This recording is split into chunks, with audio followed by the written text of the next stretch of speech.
Berdoa kepada Dewa Surya agar sang dewa selalu menunjukkan jalan kebenaran dan meminta dewa membantunya apa yang ia lakukan sekarang. Warga desa sedang berkumpul menunggu persidangan dilakukan.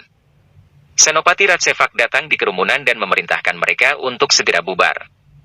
Diam-diam Senopati memerintahkan dua anak buahnya untuk menyusup dan membunuh pesuruh yang telah ditangkap karena dia bersikeras akan mencatat nama orang-orang dari kasta rendah yang berusaha menentangnya.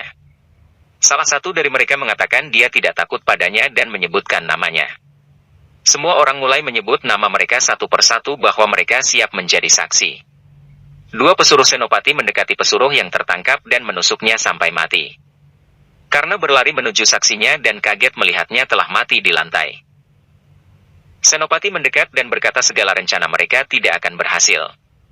Senopati Ratsefak lalu memerintahkan tentara untuk menangkap semua warga yang berkumpul karena mereka berusaha membunuh dan memfitnah anak buahnya yang merupakan seorang kasta kesatria. Kepala desa bertanya bagaimana mungkin mereka membunuh bukti mereka sendiri. Senopati mengatakan mereka membunuh pesuruhnya karena mereka tidak ingin kebenaran mereka terungkap. Karena mengatakan Senopatilah yang telah membunuh pesuruhnya.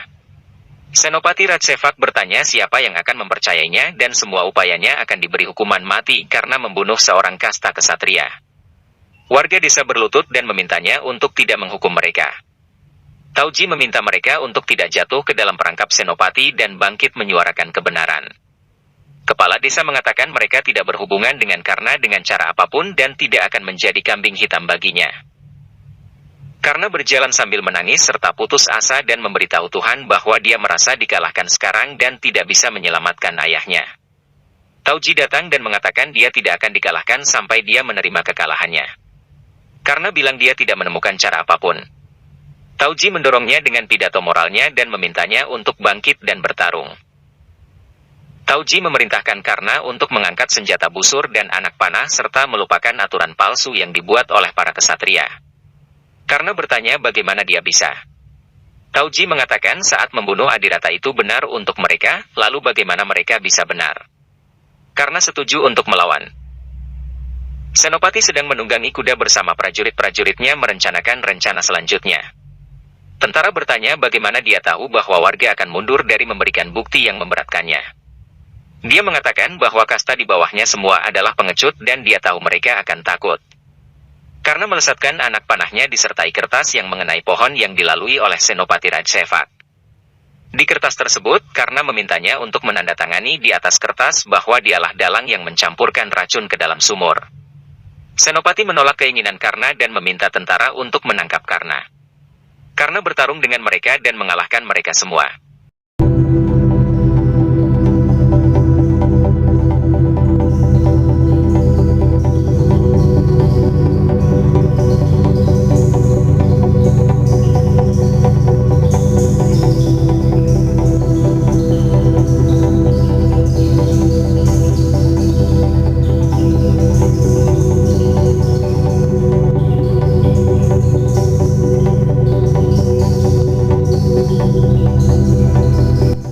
Seorang tentara memberitahu Bisma bahwa putra Adirata sedang bertempur dengan tentara milik Senopati.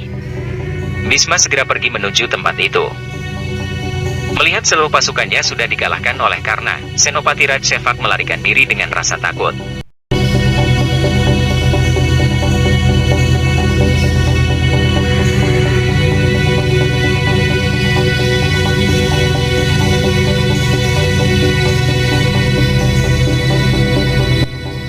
Tapi Karna mengikutinya dan menjebaknya dengan anak panah. Senopati mengatakan dia tidak akan menerima dosanya dan jika dia membunuhnya, maka Karna juga akan dihukum bersama ayahnya. Karna akan membunuhnya saat Bisma tiba dan mematahkan tembakan panah Karna.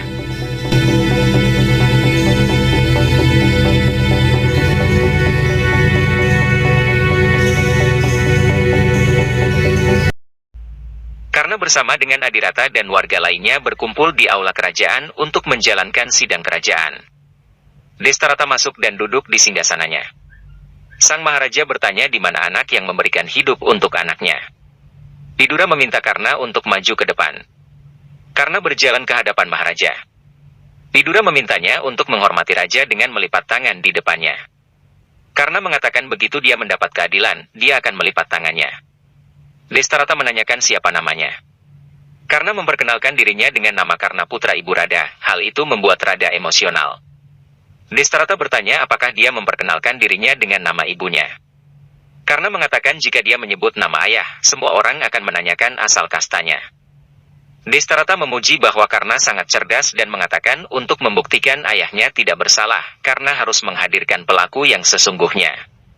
Karna mengatakan bahwa Senopati Rajsevak adalah pelakunya. Senopati berkilah bahwa anak itu berbohong.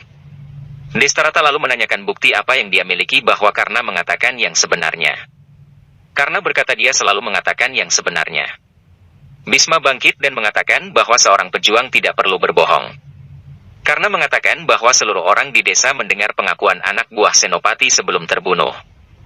Bisma menambahkan bahkan dia mendengar Senopati Rajsevak menerima dosanya sebelum dia membebaskannya dari perangkap panah Karna. Widura berkata kepada sang raja bahwa Adirata harus dibebaskan sekarang dan Senopati harus ditangkap segera. Karena membebaskan Adirata, keluarga Adirata berkumpul dengan bahagia. Tauji dengan senang hati memeluknya dan mengatakan keyakinannya bahwa Karna akan menang. Adirata mengatakan dia bangga padanya.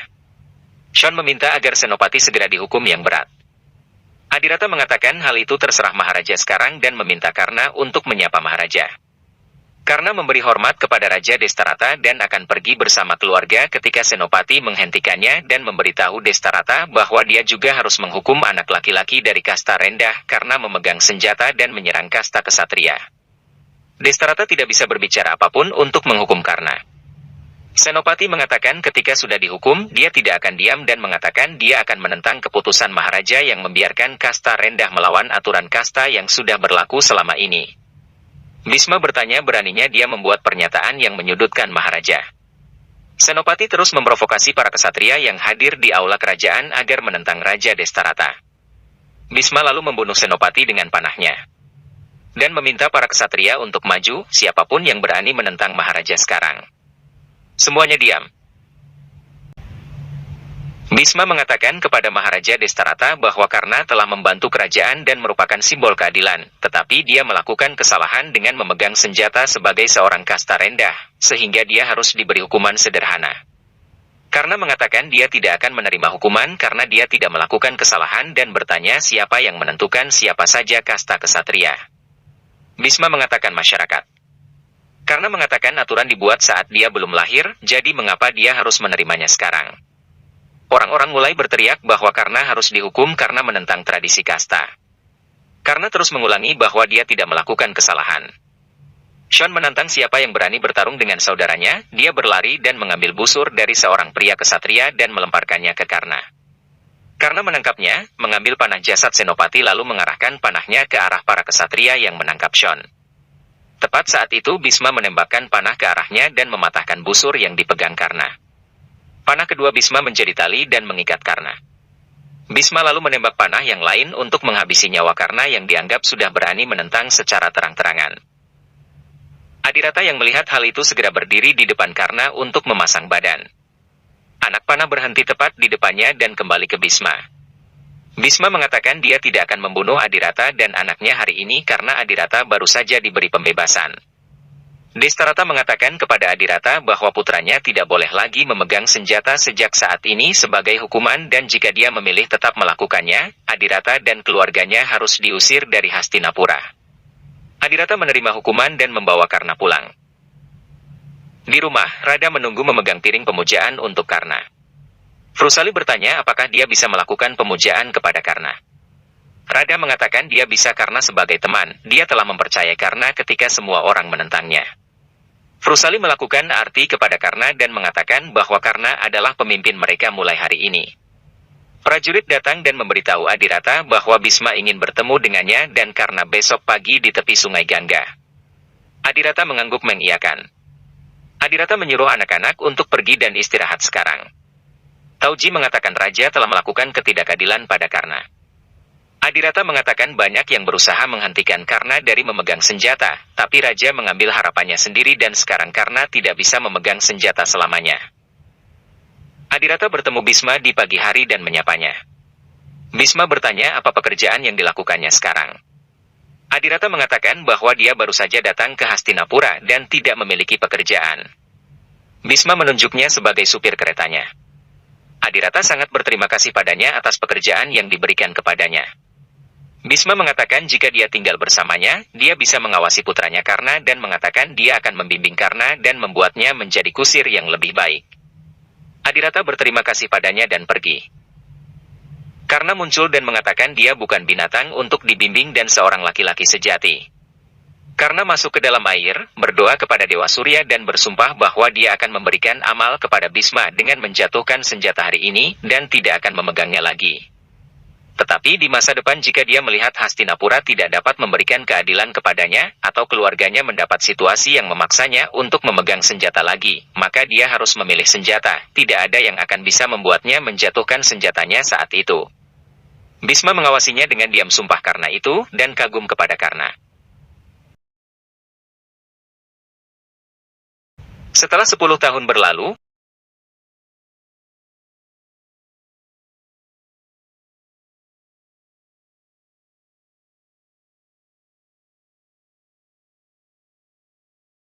Sean terlihat berlari menuju sungai dan berbicara dengan Karna yang sedang mandi di sungai untuk keluar karena ini adalah ujian akhir mereka hari ini dan Bisma akan mengevaluasi mereka. Karna mengatakan dia telah membuat kereta khusus untuk Bisma dan Bisma akan terpesona melihatnya. Seorang putra Destarata mengikat para kusir sebagai ganti kuda dan mencambuki mereka. Kepala kusir bertanya mengapa dia menghukum mereka.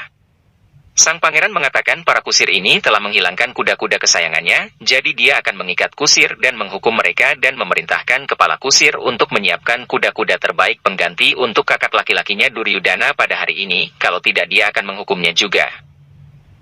Karena terlihat sedang mencampur bahan kimia dan menyiapkannya ke dalam kereta spesialnya. Itu adalah bahan bakar kereta terbangnya. Dia membuat kereta terbang dan berpikir Bisma pasti akan memberinya peringkat nomor 1 dalam ujian. Sean bersiap-siap dengan pakaian dan perhiasan baru.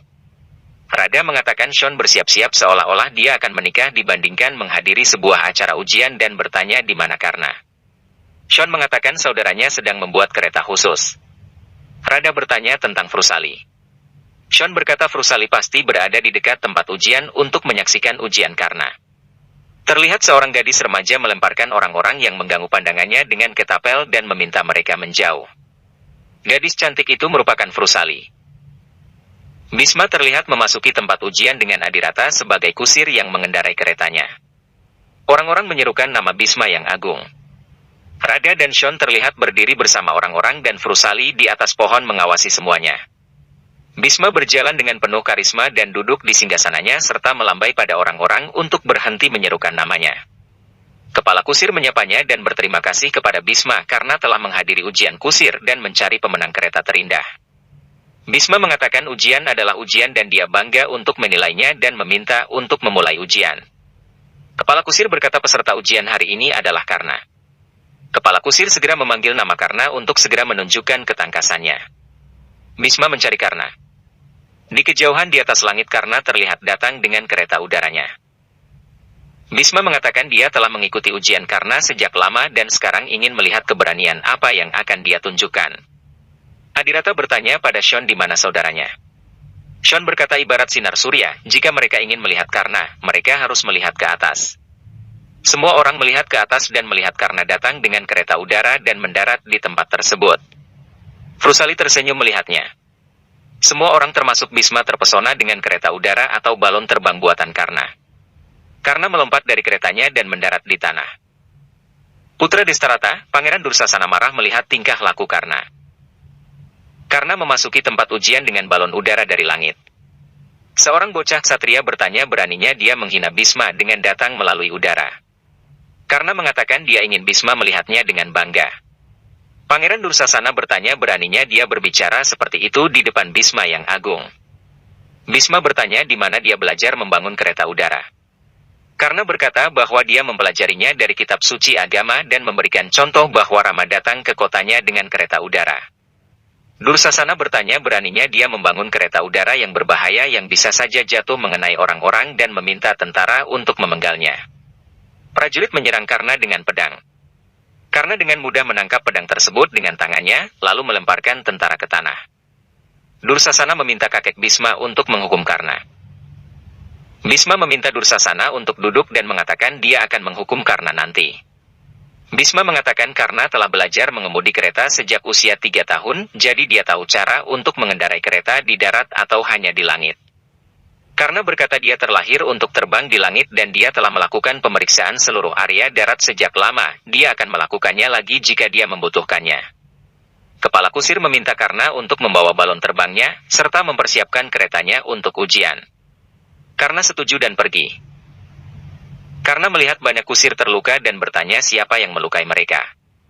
Salah satu dari mereka berkata bahwa mereka membayar untuk apa yang telah mereka lakukan dan putra Destarata yaitu Pangeran Dursasana telah menghukum mereka. Teman Karna berkata Pangeran Dursasana mengikat mereka di tempat kuda dan mencambuk mereka seperti seorang kusir kejam. Kusir tersebut mengatakan mereka membawa kawanan kuda pangeran di dekat sungai dan harimau datang ingin memangsa kawanan kuda, jadi mereka membebaskan kuda dan memanjat pohon. Pangeran Dursasana marah dan mengikat mereka di tempat kuda dan menyiksa mereka. Karena meminta mereka untuk bertarung. Para kusir kuda mengatakan jika mereka bisa memegang senjata, mereka bisa bertarung. Karena mengatakan kekuatan bukan di senjata tapi di tekad yang berubah menjadi senjata dan mengatakan mereka bisa melihat karena memberi hukuman setimpal untuk Pangeran Dursasana sekarang. Karena membawa kereta ke tempat ujian. Kepala kusir berkata bahwa tugas utama seorang kusir adalah menyelamatkan orang yang mengendarai kereta dari semua rintangan, jadi dia telah menciptakan banyak rintangan untuk ujiannya. Karena memberitahu Bhisma tanpa seseorang yang berada di keretanya, dia tidak bisa menunjukkan keahliannya dan meminta Pangeran Dursasana untuk duduk di kereta. Dursasana menolak dan mengatakan dia tidak bisa. Karena bertanya apakah dia tidak berani, jika dia tidak bisa berdiri di kereta perang, maka dia bisa duduk atau berbaring. Karena terus menantang Dursasana untuk mau naik ke keretanya. Dursasana akhirnya setuju dengan ragu-ragu dan duduk di atas kereta. Karena mulai mengendarai kereta dengan cepat dan membuat Dursasana mulai terguling-guling. Karena mengejeknya bahwa Dursasana harus mampu bertahan karena seperti inilah keadaan kereta di medan pertempuran. Dursasana terlempar dari kereta dan jatuh ke tanah. Karena kemudian menjemputnya, menggendongnya dan mengembalikan Dursasana ke kereta. Dursasana kembali terguling-guling kembali, lalu terlempar ke tanah lagi. Karna kembali mengangkatnya. Seluruh orang termasuk Bhisma hanya melongo melihat perlakuan Karna kepada sang pangeran. Karna meminta Dursasana untuk memegang erat-erat kereta dan menunjukkan keahlian darah kesatrianya. Dursasana jatuh berulang kali dan Karna terlihat menikmati menghukumnya. Karna membawa kereta secara kasar melewati rintangan api, udara, air dan batu. Dursasana menjadi sangat ketakutan. Karena akan melewati rintangan duri dan menghentikan kereta secara tiba-tiba yang membuat Dursasana terlempar dari kereta dan hampir mengenai duri. Karena memeganginya dan mengangkat Dursasana yang sedang syok kembali ke kereta lagi. Di garis akhir Karna kemudian menghentikan kereta. Teman Dursasana segera berlari dan mengangkat Dursasana dari kereta. Karna berjalan menuju Bhisma dan menanyakan skornya. Bhisma turun berjalan ke arah Karna dan berdiri di depannya. Bhisma mendekatinya. Teman Dursasana mengatakan bahwa bocah kusir ini menghina Pangeran Dursasana. Dursasana meminta kakek Bhisma untuk menghukum anak yang telah melukainya. Bhisma bertanya apa yang telah Karna lakukan. Dursasana mengatakan dia berani membuat kereta menjadi sangat berbahaya sehingga melukainya, serta membuat balon terbang yang berbahaya. Bhisma mengatakan terluka dan terjatuh saat menaiki kereta perang tidak termasuk kesalahan kusir, lalu kereta udara tidak berada di bawah aturan agama, jadi setiap orang berhak membuat serta menemukannya dan mengatakan kepada Karna bahwa dia senang dengan penemuannya. Semua orang mulai menyerukan nama Bhisma. Bhisma memberitahu Karna meskipun dia membuat kereta udara, karena gagal dalam tugas sederhana melindungi penumpang keretanya dan sebagai kusir, karena gagal membuat perjalanan yang aman untuk penumpangnya, bahkan walaupun Karna adalah putra dari kusir kereta terbaik Adirata, namun karena gagal dalam ujian dasar. Karna bertanya apa gunanya ilmu yang tidak bisa digunakan dengan baik. Bhisma mengatakan dia akan menguji Karna kembali setelah 1 bulan. Karna berargumen bahwa kusir kereta hebat memerlukan penunggang kesatria yang hebat juga. Karna bertanya apakah Bhisma yang agung berani duduk di keretanya hari itu. Dursasana mengatakan Karna sangat sombong sehingga dia mempertanyakan kemampuan Bhisma. Bhisma mengelak dan mengatakan bahwa kepercayaan diri bukanlah kesombongan. Bhisma setuju dan akan naik keretanya. Karna mengatakan dia akan menunggu hari itu dan segera pergi dengan keretanya. Adirata meminta maaf kepada Bisma atas kesalahan putranya. Bisma mengatakan putranya cerah seperti api surya dan sangat istimewa. Adirata bertanya bagaimana jika ia kelak menjadi api yang akan membakar rumah. Bisma mengatakan putranya akan terbakar dalam kesedihan, jadi dia harus mengajarinya untuk menjadi bahagia dan jika dia tidak bisa, dia kelak harus mengorbankan Karna. Karna yang sedang berjalan pulang melihat Sean menangis dengan keras di tengah teman-temannya. Temannya bertanya kemana Sean akan pergi. Sean mengatakan dia tidak bisa mentolerir ejekan ibunya yang berulang dan bahkan ayahnya akan menghukumnya karena membantu Karna membuat balon udara. Karna bertanya apakah dia tidak akan merayakan hasil ujian Karna. Teman-teman Karna bertanya bagaimana dia bisa merayakan kekalahan. Karna mengatakan dia senang kalah dan akan menunggu hari ketika Bisma yang mengendarai keretanya dan dia akan membuktikan ketidakmampuan Bisma untuk naik kereta. Dia kemudian mengajak Sean pulang, kalau tidak ibu akan datang mencari mereka. Sean ragu-ragu, tapi dia akhirnya berjalan menuruti Karna. Frusali mengikuti dari belakang dan akan melempari Karna dengan batu. Karna dengan sigap berhasil menangkapnya. Frusali tersenyum menatapnya dan memanggil Karna kusir yang gagal. Karna mengatakan dia senang melempar Pangeran Hastinapura dari keretanya, walau kemudian dia dianggap gagal. Frusali menyebut Karna sebagai kusir yang gagal namun prajurit yang pemberani. Mereka berdua lalu berjalan sambil berpegangan tangan. Frusali menunjukkan padanya pot lumpur. Karna bertanya apa itu. Frusali mengatakan obat untuk dioleskan pada luka di tangan Karna. Karna mengatakan bahwa dia sudah menantang Bisma untuk naik kereta yang dikendalikannya. Frusali berkata bahwa Karna pasti akan dihukum jika dia berani melempar Bisma dari kereta. Karna mengatakan lebih baik dipenggal daripada menundukkan kepala. Para tabib memohon kepada Pangeran Dursasana untuk mengoleskan obat pada lukanya. Dursasana mengenang perlakuan Karna yang telah mengerjainya hingga terluka, ia lalu melempar obat, dan mengatakan akan melapor kepada kakaknya Duryudana dan kakaknya pasti akan melindunginya. Di tempat latihan kerajaan Hastinapura, seekor harimau mencoba menyerang pelayan dan pelayan itu memohon untuk keselamatannya. Si pelayan lalu berlari dan jatuh, kemudian harimau berjalan ke arahnya. Tepat ketika harimau mendekati si pelayan, Pangeran Duryudana melompat ke dekatnya dengan senjatanya untuk melawan harimau.